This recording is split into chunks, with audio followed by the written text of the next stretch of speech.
মতো চলছে জাহাঙ্গীরনগর বিশ্ববিদ্যালয় কেন্দ্রীয় ছাত্র সংসদ জাকসু নির্বাচনের ভোট গণনা। ২১টি কেন্দ্রের মধ্যে এখনো পর্যন্ত ১৪টির ভোট গণনা শেষ হয়েছে। এখনো বাকি ৭টি কেন্দ্রের ভোট গণনা।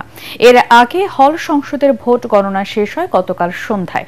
এরপর থেকে কেন্দ্রীয় সংসদের ভোট গণনা শুরু হয়, তবে গণনা কখন নাগাদ শেষ হবে এ নিয়ে সুনির্দিষ্ট কোনো তথ্য জানা যায়নি। যদিও শুক্রবার রাতের মধ্যে জাকসু ও ২১টি হল সংসদের ভোট গণনা শেষে নির্বাচনের ফলাফল ঘোষণা করা হবে বলে জানিয়েছিলেন প্রধান নির্বাচন কমিশনার অধ্যাপক মোহাম্মদ মনিরুজ্জামান।